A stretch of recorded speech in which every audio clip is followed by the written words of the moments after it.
Mahi Singh Rajput and welcome back to my channel GK GS queen. So guys, कैसे हैं आप सब? आई होप आप सब लोग अच्छे होंगे। तो फ्रेंड्स, आज फिर से मैं आप लोगों के लिए बिहार पुलिस का टेस्ट सीरीज सेट नंबर 9 लेकर आई हूँ। तो चलिए आज का टेस्ट सीरीज लगाते हैं।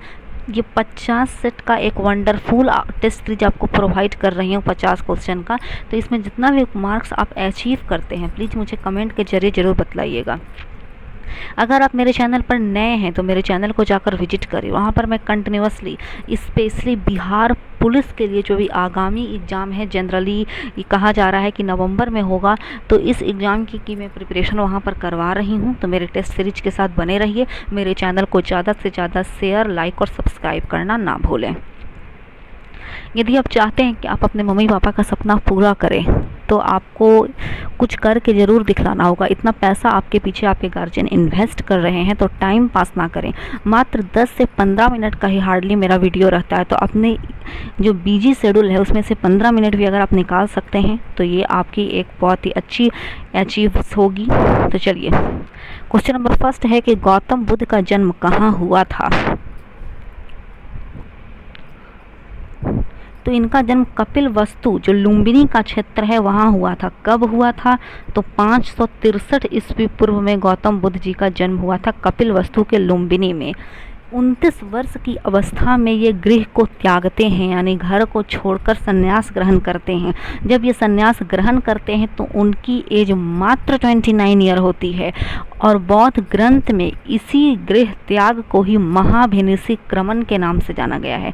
कई बार एग्जाम में ये पूछा जाता है कि गौतम बुद्ध ने जब महाभिनिषिक्रमण किया था तो उनकी आयु कितनी थी? तो 29 वर्ष। महाभिनिषिक्रमण से तात्पर्य है गृह को त्याग कर संन्यास धारण करना।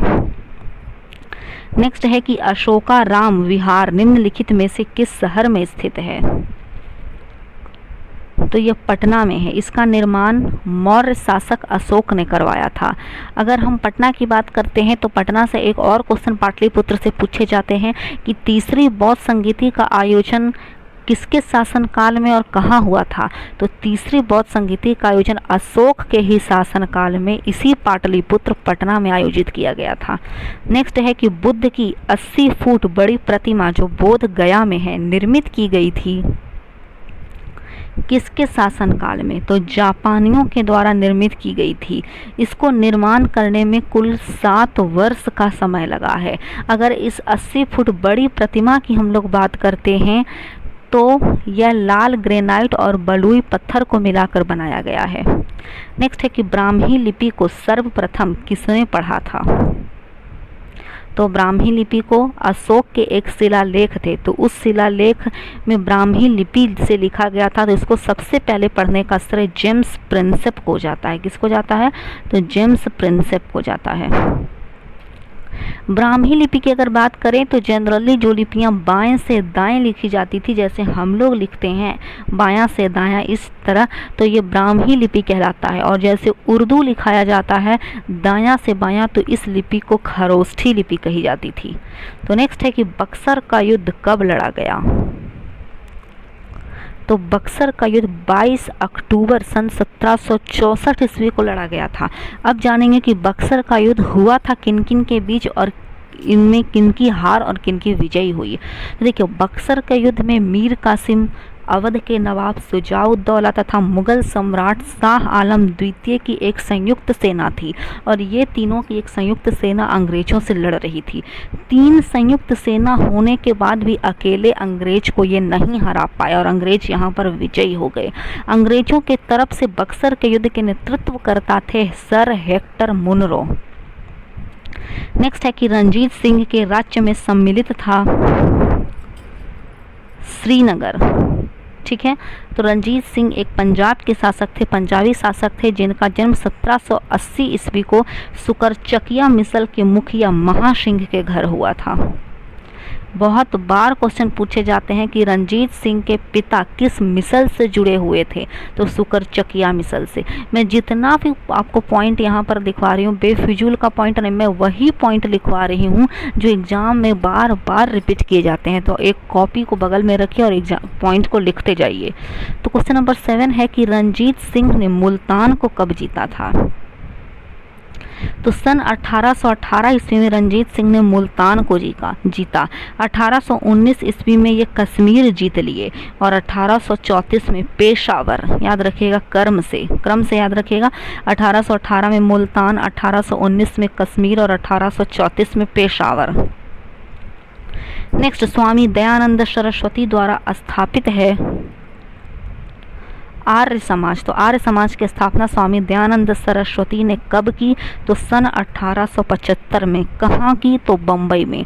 अगर ब्रह्म समाज की बात करते हैं तो ब्रह्म समाज की स्थापना राजा राम मोहन राय ने 1828 में की थी और प्रार्थना समाज की स्थापना आत्मा राम पांडुरंग ने 1867 ईस्वी में किया।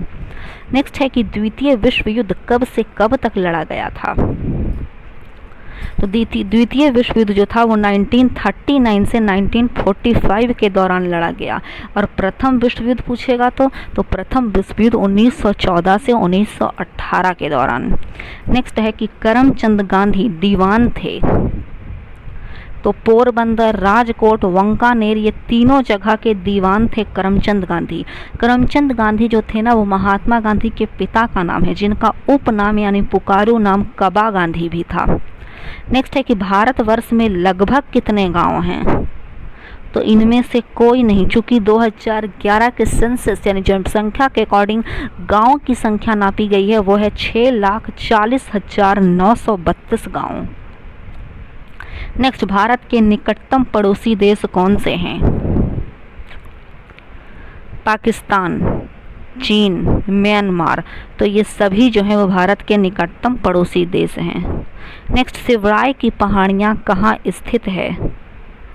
तो ये तमिलनाडु में है, जो समुद्र तल से तकरीबन 4,000 से 5,000 फीट ऊंचे पठार से संलग्न है। चलिए नेक्स्ट है कि कपिल धारा जलप्रपात किस नदी पर है? तो इनमें से कोई नहीं, चूँकि कपिल धारा जलप्रपात जो है वो नर्मदा नदी पर बनाया गया है, जो मध्य प्रदेश के अनूपपुर नामक जिला में है। नेक्स्ट, निम्नलिखित में से किसको रहस्यमयी झील कहा जाता है? मिस्ट्रियस लेक के नाम से रहस्यमयी झील किसे कहते हैं? तो रूपकुंड को। रूपकुंड उत्तराखंड का एक हिम झील है, बर्फ का झील। नेक्स्ट, भारत का अधिकतम गेहूं उत्पादक राज्य है? उत्तर प्रदेश पहले नंबर पर, दूसरा पर मध्य प्रदेश है और तीसरा पर पंजाब है। नेक्स्ट, संविधान के किस अनुच्छेद में कानून का समान संरक्षण वर्णित है? तो आर्टिकल 14 यानी अनुच्छेद 14 में विधि के समक्ष समता, जो समानता के अधिकार के अंतर्गत आता है, और समानता का अधिकार का वर्णन आर्टिकल 14 से आर्टिकल 18 ये 5 अनुच्छेदों के तहत दिया गया है। नेक्स्ट है कि सुप्रीम कोर्ट किस अनुच्छेद का उपयोग करके मौलिक अधिकार के 5 रिट जारी करती है? तो मौलिक अधिकार में जो 5 रिट को वर्णित किया गया है, तो सुप्रीम कोर्ट आर्टिकल 32 का यूज करती है। आप कमेंट के जरिए मुझे बतलाइएगा कि हाई कोर्ट जो है वो इन्हीं 5 रिट को, सेम 5 रिट को किस आर्टिकल का यूज करके जारी करती है? सुप्रीम कोर्ट तो 32 का, हाई कोर्ट किसका जारी करती है? अगर आपको आंसर पता है तो कमेंट कीजिएगा, और नहीं पता है तो यही बिहार पुलिस का जो टेस्ट सीरीज है वो मेरी प्रीवियस टेस्ट सीरीज जाके चैनल पर देख सकते हैं, वहाँ पर मैं बतला चुकी हूँ। नेक्स्ट है कि भारतीय संविधान में वर्णित नीति निर्देशक तत्व किस देश के संविधान से प्रेरित है? तो ये आयरलैंड के संविधान से प्रेरित है और इसका वर्णन भाग 4 में है। नीति निर्देशक तत्व का वर्णन किसमें है, कौन से भाग में? तो भाग 4 में। नेक्स्ट, राष्ट्रपति पद का वर्णन भारतीय संविधान के किस अनुच्छेद में है? तो आर्टिकल 52 में कि भारत का एक राष्ट्रपति होगा। नेक्स्ट है कि लोलक घड़ियां गर्मियों में सुस्त हो जाती हैं क्योंकि लोलक की लंबाई बढ़ जाती है, जिस वजह से उसका आवर्त काल जो होता है वह भी बढ़ जाता है। नेक्स्ट, पृथ्वी का पलायन वेग कितना है? 11.2 किलोमीटर पर सेकंड, वह न्यूनतम वेग होता है पृथ्वी का। चलिए नेक्स्ट है कि कमरे में लगा हुआ एसी एयर कंडीशनर क्या नियंत्रित करता है? तो आर्द्रता एवं तापक्रम को। नेक्स्ट, रेडियोधर्मी पदार्थ उत्सर्जित करता है? अल्फा कण, बीटा कण, गामा कण, सभी तीनों कणों को।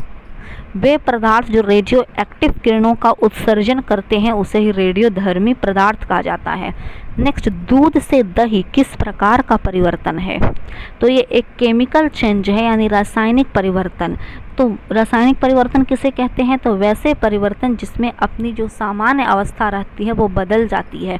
क्योंकि दूध में जब हम दूध का जोरन डालते हैं तो वो दही बन जाता है, तो अपनी अवस्था से बदल कर दही में चेंज हो गया, तो वो एक केमिकल चेंज कहलाएगा। और जिसमें चेंजेज नहीं आता है वो भौतिक चेंज यानी फिजिकल चेंज के नाम से जानी जाती है।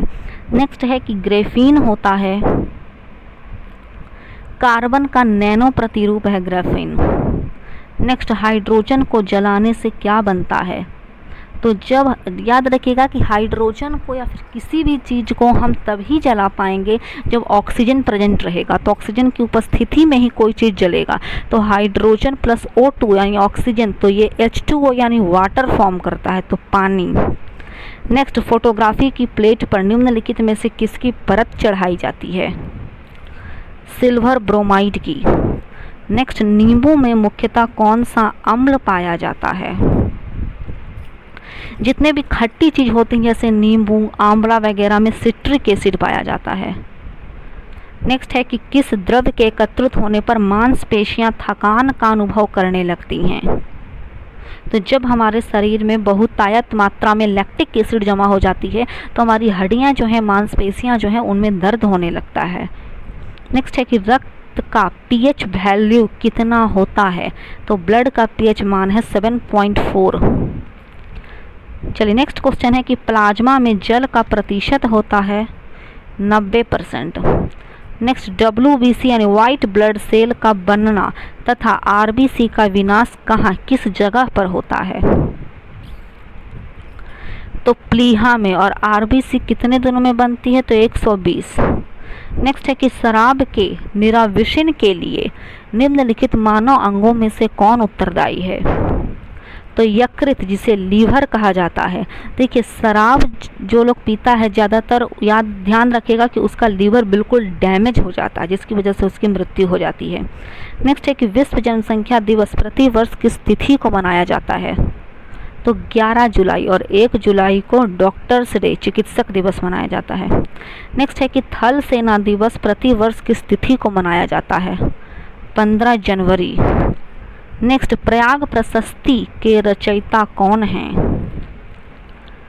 हरिसेन। सॉरी, यहाँ पर टवर्गी ना होगा हरिसेन में। तो प्रयाग प्रशस्ति के रचयिता हरिसेन है। अगर बिहारी की बात करें तो बिहारी जो हैं उन्होंने सतसई नामक पुस्तक की रचना की है, सतसई।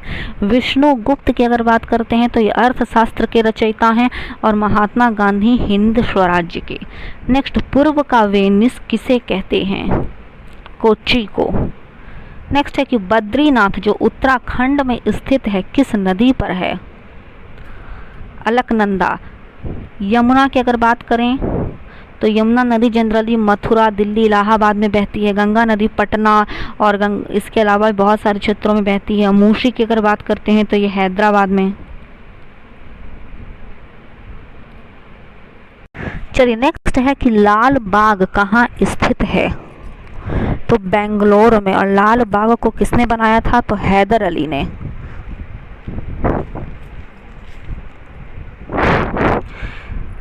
नेक्स्ट है कि भारत में सबसे बड़ा चिड़ियाघर कहाँ स्थित है? तो कोलकाता में। और उसका नाम है जूलॉजिकल गार्डन। नेक्स्ट, भारत का प्रथम परमाणु रिएक्टर कौन सा है? यहाँ पर से करंट अफेयर शुरू हुआ है। तो भारत का जो पहला ये विविध का क्वेश्चन है, 43 से करंट अफेयर होगा। तो भारत का पहला परमाणु रिएक्टर जो है वो अप्सरा था। नेक्स्ट, करंट अफेयर है कि हाल ही में अंतर्राष्ट्रीय चंद्रमा दिवस कब मनाया गया? तो अंतर्राष्ट्रीय चंद्रमा दिवस हाल ही में 20 जुलाई को मनाया गया है। नेक्स्ट, हाल ही में भारतीय ओलंपिक संघ ने किस रेसलर को एशियाई खेलों के ट्रायल से छूट दे दी है? बजरंग पुनिया। नेक्स्ट, हाल ही में किस भारतीय तटरक्षक को 25वें महानिदेशक के रूप में नियुक्त किया गया है? राकेश पाल को। नेक्स्ट, हाल ही में दुनिया का सबसे बड़ा कार्यालय भवन कहाँ बनेगा? तो तो भारत में गुजरात के सूरत में दुनिया का सबसे बड़ा कार्यालय भवन बनेगा। और अभी तक दुनिया का सबसे बड़ा कार्यालय भवन कहाँ था, तो मुझे नोट जरूर कीजिएगा, अगर आप लोग को पता है तो कमेंट के जरिए।